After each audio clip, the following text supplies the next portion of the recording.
দুপুর হতে না হতে আব্বু বাজার দিয়ে পাঠিয়েছে। আর আজকের বাজারে আছে ছোট মাছ। মাছগুলো হচ্ছে বাটার মাছ, আর তার সঙ্গে একটা কালবাউসেরও মাছ আছে অবশ্য। আর মাছগুলো খুব ফ্রেশ ছিল, খুব তাজা ছিল। এই কালো যে দেখতে যে মাছটা আছে এটাই কিন্তু কালবাউসের মাছ। মাছগুলো ভীষণ তাজা, খুব টাটকা ফ্রেশ মাছ একদম। আর এই যে কালবাউসের মাছটা উপরে রাখলাম। আমার আর আম্মুর ভীষণ কচুর লতি খেতে ইচ্ছে করেছিল, তো আব্বু আজকে কচুর লতিও এনেছে অনেকগুলো। আর সঙ্গে আছে পেঁয়াজ। কচুর লতিগুলো কিন্তু বেশ খানিকটা এনেছে। আমরা 3 জন খাবো, 3 জনের জন্য এটা অনেক। আর এই যে এখানে কাঁচা মরিচ আছে, পেঁয়াজ আছে, আর বোথার শাকগুলো আমাদের গাছের। তো ভিউয়ার্স, আম্মু মাছগুলোকে কেটে নিল খুব সুন্দর করে পরিষ্কার করে। আর আমরা যখন মাছ ধুই তখন হয় ছাদের উপরে মাছ ধুই, আর না হলে আমাদের বাগানের এখানে একটা ট্যাঙ্কির স্ল্যাব আছে, এই স্ল্যাবের ওপরেই কিন্তু আমরা মাছ ধুই। এটা আমাদের খুব পরিষ্কার জায়গা মাছ ধোয়ার জন্যই। এই স্ল্যাবের ওপরে আমরা অন্য কোনো কাজ করি না, শুধুমাত্র মাছ ধোয়ার জন্য। আর এখানে একটু পানি রাখা হয় গাছে দেওয়ার জন্য, এই আর কি। এছাড়া অন্য কোনো ময়লা বা নোংরা এখানে নেই। আসসালামু আলাইকুম, আমি ইয়েন চলে আসলাম আপনাদের সঙ্গে আরও একটি নতুন ব্লগ নিয়ে। আশা করছি আপনারা সবাই অনেক ভালো আছেন। তো রান্না করার জন্য আম্মু মাছটা ভেজে নিল, আর এখন তরকারি করা হবে। ভিউয়ার্স, এখানে অনেকগুলো আম্মু জিরা দিয়ে দিল, কারণ জিরা ফোড়ন দিয়ে আমরা তরকারি রান্না করব। আজকে কিন্তু আমরা করলা দিয়ে একটা তরকারি করব, মানে ঝোল ঝোল।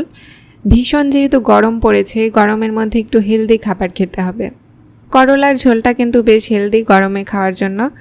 তো এখানে আলু আম্মু একটু বোতাম বোতাম টাইপের কেটে নিয়েছে, আর করলা কেটে নিয়েছে। তো এই করলা দিয়ে আলু দিয়ে এখানে কিছু মশলা এখন দেয়া হচ্ছে, যেমন আদা বাটা, রসুন বাটা, জিরা বাটা, এগুলো মিক্স। আর পাটা ধোয়া পানিটা দিয়ে দেওয়া হলো। এরপরে দেয়া হলো বাটা মরিচ, তারপরে লবণ আর হলুদ পরিমাণ মতো। এগুলো দিয়ে এখন একটু নাড়াচাড়া করতে হবে। করলার তরকারি আমি কিন্তু খাই না, আমার খুব একটা ভালো লাগে না, কিন্তু তারপরেও আব্বু খায়, তো ওদের সঙ্গে আমাকেও খেতে হয়। না ভালো লাগলেও আসলে ট্রাই করি। কিন্তু তিতা করলা আমি একদমই খেতে পারি না। এই বড় টাইপের করলা যেগুলো একটু বড় সাইজের, এগুলো কিন্তু তিতা হয় না। এই করলাগুলো ভালোই লাগে। তো তরকারিটাকে বেশ খানিকক্ষণ আম্মু ভেজে নিল, ভাজার পরে এটাকে ঢাকনা দিয়ে ঢেকে দিল। তো এই যে একটু তুলে আবার দেখে আম্মু কিন্তু ঢাকনা দিয়ে ঢেকে দিল। এখন ঢাকনাটা তুলে আমরা দেখব যে তরকারি কত দূর। এই যে ভিউয়ার্স, একটু ভাজা ভাজা কিন্তু হয়েছে আমাদের তরকারি থেকে পানি ছেড়েছে হালকা। এখন এটাকে একটু ভালো করে নাড়াচাড়া করতে হবে এবং ঝোল দিতে হবে। এই যে আমরা একটু মাঝারি টাইপের ঝোল রাখবো, তো যতটুকু রাখবো ততটুকুই পানি দেওয়া হলো। আমার মনে হয় বাংলাদেশে সব থেকে বেশি গরম এই রাজশাহী আর নওগাঁতেই পড়ে। ভীষণ গরম হয়, আর বৃষ্টিও কম হচ্ছে এবার। বৈশাখ মাস, অনেক বাতাস হচ্ছে কিন্তু বৃষ্টি হচ্ছে না নওগাঁতে। আর আপনারা বিশ্বাস করবেন না, এবার আমাদের আম গাছে একটা আমও ধরেনি। যে আম গাছে আমরা প্রতিবার 5 থেকে 6 বস্তা করে আম নামাই, সেই গাছগুলো একদম নীলে গেছে, মানে একটা আমও আসেনি। তো মাছ দিয়ে এই তরকারিটাকে ঢেকে দেয়া হলো। জানি না আবহাওয়ার কি পরিবর্তন হয়েছে, কিন্তু খুব আবহাওয়া এবার খারাপ, এই জন্য আমাদের আম আসেনি। আমরা 2 গাছ মিলে প্রতিবার 10 বস্তা বা 15 বস্তা আম নামাই, এবার আমাদের একটা আমও আসেনি। তো ভিউয়ার্স, এই যে তরকারিটা কিন্তু রান্না করা শেষ, আর এখন এটাকে ঢেলে নেওয়া হলো। খুব সুন্দর একটা মজার গন্ধ আসছে করলার তরকারি থেকে। ইনশাআল্লাহ ভালোই হবে খেতে। আম্মুর রান্না তো সবগুলোই ভালো, আর যেহেতু টাটকা মাছ ছিল, তো রান্না ইনশাআল্লাহ ভালো হবে। করলার এই ঝোলটা আমাদের রান্না করা শেষ। খুব হেলদি একটা রান্না এটা, তো আপনারাও ট্রাই করবেন। আর এখন রান্না করা হবে শাকভাজি। বোথার শাকগুলো আমাদের বাসার মধ্যে হয়েছিল বাগানে, আমরা কিন্তু লাগাইনি। আর ওগুলো একা একাই হয়েছিল আসলে গাছগুলো, তো অনেক বড় হয়েছিল। আম্মু ভাবলো যে এগুলো এখন ভেজে খাওয়া লাগবে।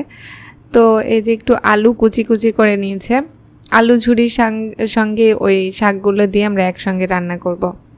এভাবে বোথার শাক ভাজলে কিন্তু খেতে খুব টেস্ট হয়। তো আলু ঝুরির মধ্যে আম্মু একটু কাঁচামরিচ দিয়েছিল, হলুদ লবণ দিল পরিমাণ মতো।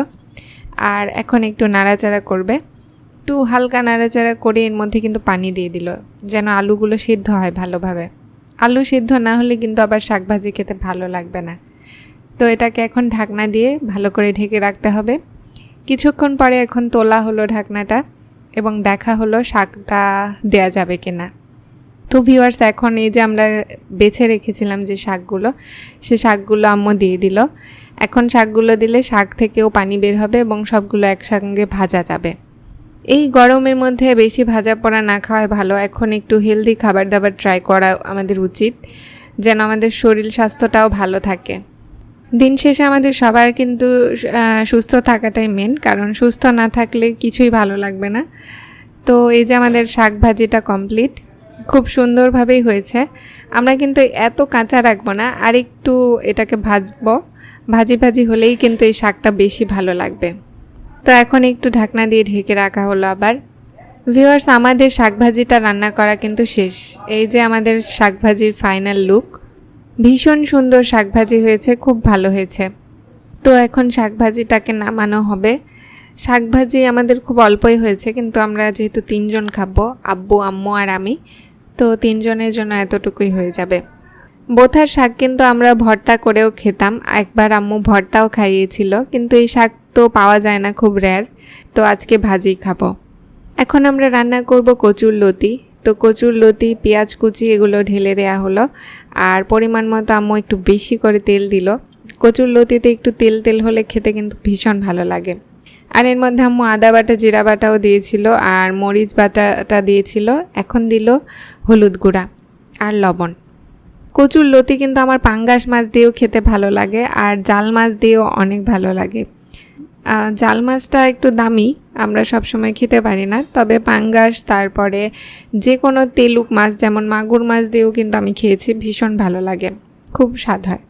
তো এখন কচুর লতিতে পানি দেয়া হলো, যেন আমাদের এই লতিটা সিদ্ধ হয়ে যায়, আর সিদ্ধ হলে তারপরে একটু মাছ দেয়া হবে। এখন নাড়াচাড়া করে কিছুক্ষণের জন্য ঢেকে দিতে হবে কচুর লতি। তো ভিউয়ার্স, এখানে কিন্তু আমরা 8-10 মিনিট ধরে লতিটা জাল দিলাম। এখন এটাকে নেড়ে চেড়ে এর মধ্যে মাছ দিতে হবে। কচুর লতিগুলো আমাদের একটু শুকিয়ে গিয়েছিল, তো পানি দিয়ে এটাকে আমরা কেটেছি, পানির মধ্যে ভিজিয়ে রেখেছিলাম কিছুক্ষণ। ফ্যানের বাতাসে গরমে শুকিয়ে গিয়েছিল। আর এই যে ভেজে রাখা মাছগুলো দেয়া হলো কচুর লতির মধ্যে। কি যে সুন্দর একটা গন্ধ বের হচ্ছে, কি আর বলবো। এই তরকারি যে কি রকম স্বাদ হবে আমি এখনই আন্দাজ করতে পারছি।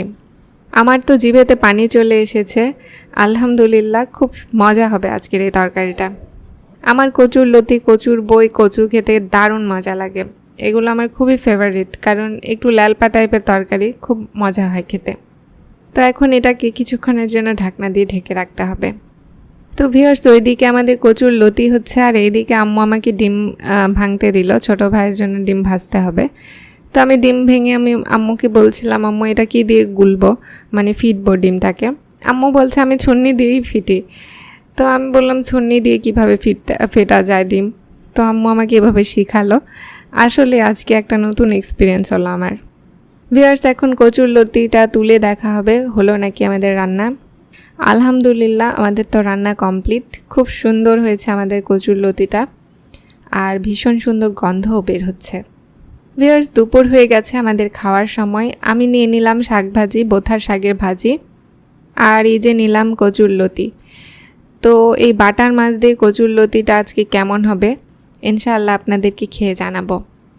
এরকম গরমের মধ্যে এই কচুর লতি আর কল্লার ঝোল খেতে কিন্তু খুব খুব খুবই ভালো লাগবে। তো প্রথমে বিসমিল্লাহ বলে আমি শুরু করে দিলাম শাক দিয়ে খাওয়া, আর একটু আচার নিয়েছিলাম। এখন শাক দিয়ে খেয়ে আলহামদুলিল্লাহ ভীষণ মজা। এই বোথার শাকের ভাজি যে এত মজা হবে আমি আসলে কল্পনাও করিনি, কারণ আলু কেটে দিয়ে এভাবে আমি গিমা শাক ভাজি খেয়েছি, বোথা খাইনি। তো শাক ভাজি দিয়ে ভাত খাওয়ার পরে এখন কচুর লতিটা ট্রাই করব কেমন হলো। খুব সুন্দর সিদ্ধ হয়েছে কিন্তু লতি। তো বিসমিল্লাহির রহমানির রহিম। আলহামদুলিল্লাহ, খুবই মজা হয়েছে, ভীষণ মজা হয়েছে। আপনারাও কিন্তু ট্রাই করবেন কচুর লতি। খুব তেল তেল হয়েছে চচ্চড়িটা, আর খুবই ভালো হয়েছে। যেমনটা খেতে চেয়েছিলাম কচুর লতির তরকারি, ঠিক তেমনই অসাধারণ, অসম্ভব টেস্টি। আর একটু বোরের আচার দিয়ে খেতে কিন্তু আরও দারুণ লাগছিল। কচুর লতিগুলো ভীষণ মজা, মজা মানে অনেক মজা। এবার কচুরলতি দিয়ে খাওয়ার পরে আমি করলার ঝোলটা ট্রাই করলাম, আর আমি কালবাউস মাছটাই নিয়েছি। আলহামদুলিল্লাহ করলার ঝোলটা আরও বেশি মজা হয়েছে। আজকের করলা একদমই তিতো না, আর তিতা না হওয়ার কারণে আমি খেতে পারছি। অনেক মজা হয়েছে। এরকম গরমের মধ্যে এইরকম হেলদি ফুড খাওয়ার মজাই আলাদা। করলা এমনিতে যখন আম্মু রান্না করে তিতা হয়, তখন একটু লবণ দিয়ে মাখিয়ে রাখে, আর লবণ দিয়ে মাখিয়ে রাখলে কিছুক্ষণ ওই তিতাগুলো চলে যায়। তো আজকে মাখাতে হয়নি, এমনিতেই তিতা না, একটু বড় সাইজের করলাগুলো তিতা হয় না বেশি। তো ভিউয়ার্স, আজকে এখানেই শেষ করছি ভিডিওটা, আর লম্বা না করে। যারা আমার ভিডিও রোজ দেখছেন তারা আমাকে সাবস্ক্রাইব করে আমার সঙ্গে থাকবেন। সবাই ভালো থাকুন, সুস্থ থাকুন। আল্লাহ হাফেজ।